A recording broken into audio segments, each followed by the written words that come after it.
चलो एक क्वेश्चन करते हैं। Train is moving at a speed of 30 metre per second towards a student standing on the platform.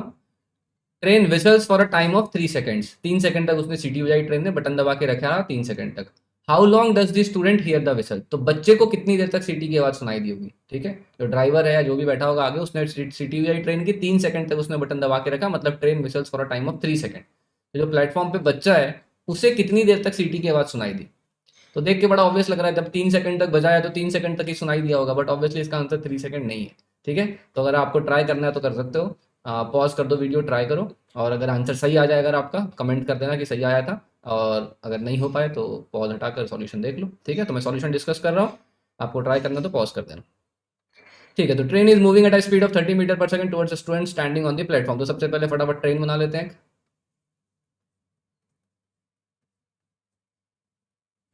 ठीक है, तो एक ट्रेन है, यहाँ ट्रेन का इंजन ऐसे बना देते हैं कुछ इस टाइप से, एंटीना शो करने के लिए इंजन है, झंडा लगा के चल रहा है ट्रेन। कितनी स्पीड से? 30 मीटर पर सेकंड से towards student standing on the platform. Train whistles for a time of 3 second. तो स्टूडेंट कहीं प्लेटफॉर्म में दूर में खड़ा है, ये ट्रेन अभी आई नहीं स्टेशन पे, उसको घर जाना है ना छुट्टियों में। तो ये बच्चा अपना यहाँ बैग वैग लेकर खड़ा है। ठीक है, ट्रेन की आवाज़ आ रही है, ट्रेन ने सीटी बजाया 3 सेकंड तक, बच्चे को कितनी देर तक सुनाई देगा? अब मान लो ट्रेन से बच्चे का डिस्टेंस डी है, तो ऐसा तो है नहीं कि जैसे ही उसने सीटी बजाई और उस बच्चे को सुनाई दिया। साउंड कोई ऐसा जादू तो है नहीं, साउंड को भी चल के आने में टाइम तो लगेगा ही। मान लो यहाँ साउंड प्रोड्यूस हुआ, अब साउंड को भी डी डिस्टेंस चलेगा, डी डिस्टेंस चलकर आएगा चलकर आएगा चलकर आएगा, इसकी कानों में जाएगा, तभी तो सुनाई देना शुरू होगा।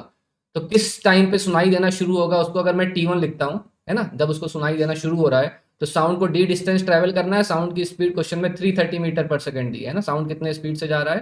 330 मीटर पर सेकंड। तो कितनी देर के बाद सुनाई देना शुरू होगा? तो डिस्टेंस डी मान लिया था और स्पीड हो गई आपकी 330, तो इतनी देर के बाद सुनाई देना शुरू होगा। अब ढूंढ लेते हैं कितनी देर तक सुनाई देगा। तो जब जितनी देर तक सुनाई दे रहा है और जिस वक्त शुरू हुआ था उसका माइनस करोगे तो ड्यूरेशन मिल जाएगा। तो सुनाई देना शुरू हुआ T1 टाइम पे। अब मान लो 3 सेकंड तक इसने विशल बजाया, तो यहां से स्टार्ट हुआ था, साउंड ट्रेवल करते करते इसके कानों में पहुंचा, सुनाई देना शुरू हो गया। अब 3 सेकंड में ट्रेन भी आगे चल जाएगा, आगे बढ़ जाएगा। तो ट्रेन का मान लो जो पहला इंजन वाला पार्ट है, 3 सेकंड में कितना ट्रेवल चलेगा? ट्रेन की स्पीड है 30 मीटर पर सेकंड, तो 3 सेकंड में distance is speed into time करोगे तो कितना जाएगा भाई? स्पीड 30 है और टाइम 3 सेकंड बोल रहा हूँ, तो ये 3 × 30, ट्रेन 90 मीटर आगे पहुंच गया, है ना, ऐसा बना दिया, ट्रेन 90 मीटर आगे पहुंच गया। तो अब जो साउंड का आखिरी वाला पार्ट है, 3 सेकंड तक उसने बजाया था, तो अब यहाँ पर साउंड का स्टार्ट वाला एंड वाला पार्ट बचा। अब एंड वाला पार्ट भी इसके कान में यहाँ से ट्रेवल करते करते करते करते करते करते इस बच्चे के कानों में जाएगा। तो अब इसको कितना डिस्टेंस ट्रेवल करना पड़ेगा? टोटल डी था और ये 90 मीटर आगे चला गया है, तो डी माइनस 90 मीटर, है ना, डी माइनस 90 मीटर साउंड को और चलना पड़ेगा। तो कब तक सुनाई देता रहेगा उसे? 3 सेकंड तक तो ट्रेन आगे बढ़ा या बटन दबाया उसने, प्लस अब साउंड को ये डिस्टेंस भी कवर करना है, तो D minus 90 divided by sound की स्पीड कितनी है? 330। तो आपको T1 मिल गया, T2 मिल गया। T1 है कि साउंड कब सुनाई देना शुरू हुआ, और T2 है कब तक सुनाई दे रहा है। तो टाइम ड्यूरेशन है कितनी देर तक सुनाई दिया, तो क्या करोगे भाई? माइनस कर दोगे। तो time duration is equal to T2 minus T1। तो देख लेते हैं क्या आंसर आता है। 3 प्लस डी माइनस 90/330, इस वक्त तक सुनाई दे रहा है, माइनस D/330, इस टाइम तक सुनाई देना शुरू हुआ था। तो D/330 तो कैंसिल ही हो गया, तो कितना आ गया? 3 plus D/330 minus D/330 cancel, तो बचा माइनस 90/330। ये हटाओ भाई, 0 0, 99 minus 90, 99 minus sorry 9, 99 minus 9/33, 90/33 is equal to 30/11।